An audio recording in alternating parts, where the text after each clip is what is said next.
Hello, YouTube. Now, I've been hearing a lot of talk about how the PS4 and how Microsoft's next console is not going to be able to play used games or have backwards compatibility.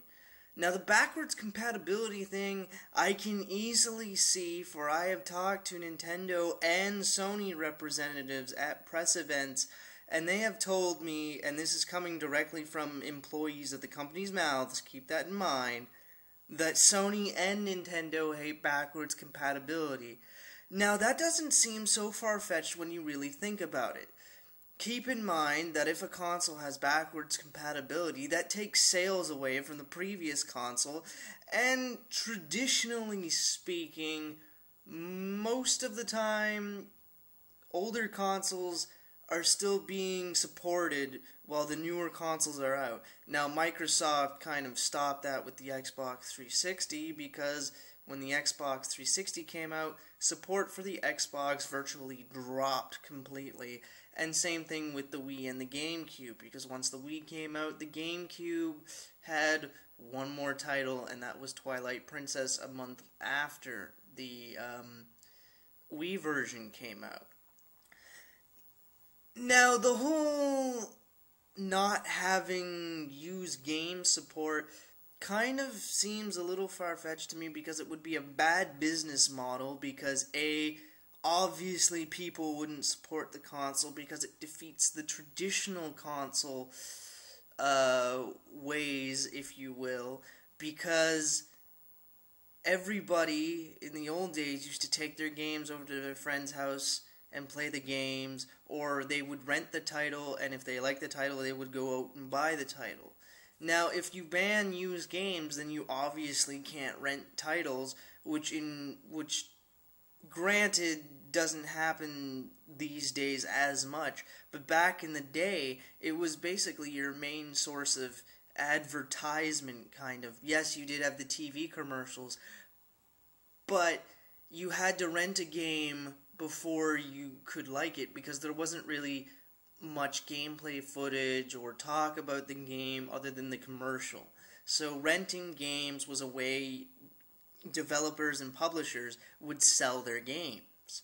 So I don't really think they're going to get rid of used games at this particular point in time. Plus, no one has confirmed or denied that. The most important keyword there is confirmed. And everybody keeps saying that Sony has said something about it. Sony hasn't said anything even about making a new console, let alone saying anything about getting rid of used gameplay. Microsoft, there was that article that GameStop was in meetings with them because they refused to stock the console because of the used game thing. And again, Microsoft hasn't confirmed or denied that this meeting took place because of that reason, so it's kind of up in the air, but I will keep my judgment for when, E3 comes and they actually make this announcement proper. So, there's that to think about. Now, of course, if they got rid of used game sales, would I be particularly angry?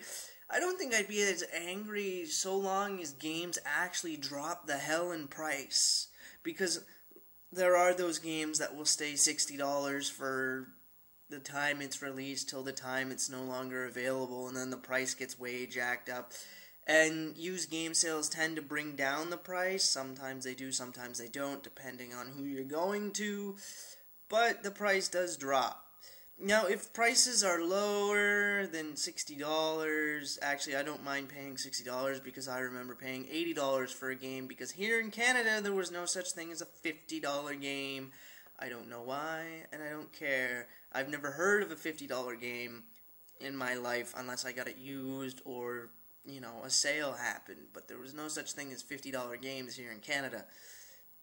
And to my knowledge, anyway, I always remember paying $70 and $80 for my games, unless they were on a sale.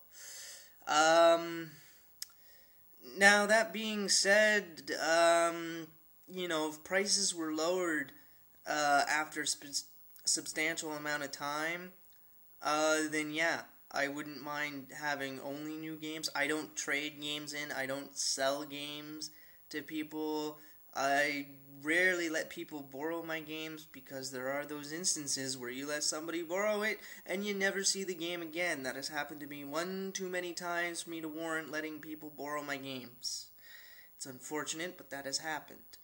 Now, again, I think used games will always be around. I don't think they'll be getting rid of them anytime soon anyway. And you're thinking, well, what about digital distribution? That's the way of the future. That's coming. Yes, and that's true. However, at least for Sony's part, Sony CEO Kaz Hirai said, with a company of this size, there will always be a need for a physical medium. And so basically what he's saying there is there will always be physical copies of games, is what I'm assuming, or physical items for every platform they have.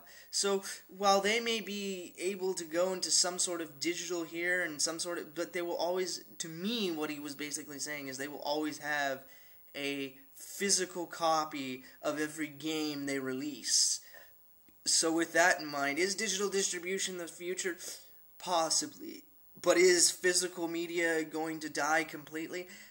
I don't think so, because I don't think publishers and developers could afford it.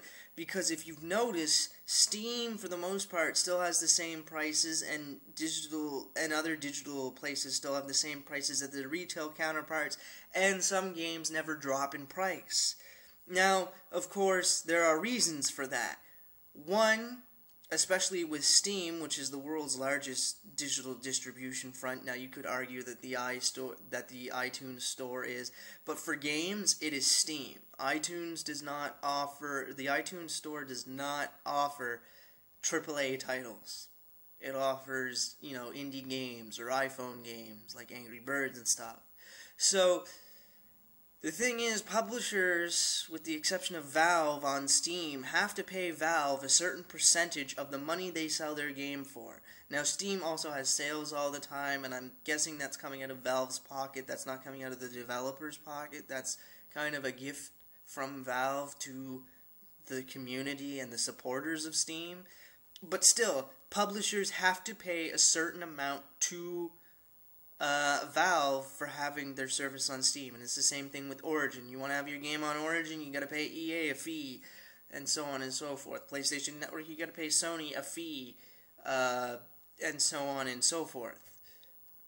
Now, the funny thing is, you also have to consider that this stuff is all on servers online, because you're downloading the game straight from the internet to your hard drive. And based on, especially PC games, that's about 10 gigs a game and up from there. So 10 gigs is a lot of space. Well, it's not a lot of space, but when you think about it, Steam has thousands of games, and they're all over 10 gigs. Well, not all of them, but a majority of them are over 10 gigs. So that's got to cost server space, so they have to pay for the servers. So obviously the fees are incorporated with that. So while people think, oh, well, it eliminates the middleman, not really, because Valve is just the middleman now, or EA is the middleman, or Sony is the middleman if you're a third-party publisher publishing on the console, type of thing. So, really, are you losing? So, really, I don't think prices are going to drop so quickly. I think there will always be there will be a mix of digital distribution for every game, but there will also be the physical copy, because again, not many people know about Xboxes even going online, and I'm pretty sure PS3's is the same way, and I'm pretty sure the Wii's it's even less. And yes, while people know about Steam and stuff, there are a lot of people that go out, especially grandparents and stuff, grandparents going to buy games. They're not going to go, oh, here you go, money for your thing. No, they're going to probably buy you the game, or the parent's going to buy games, or the people that don't know games will go out and buy stores. And a lot of casual gamers I count as people that don't know a lot about games. They know games, they know where to buy them, but I don't think they'd be able to adapt quite as fast or understand how it works for digital distribution, because not many casual gamers do digital distribution. Yes, they do the iPhone thing or whatever, but when it comes to doing it from the PC, there's kind of a strange thing, not to mention they don't buy these type of games that are on Steam. Yes, there are the small indie titles, but not many people play that. You know, people who are playing the indie games like Super Meat Boy and all that stuff, they're playing it on the phones, they're not playing it on the PC or whatever.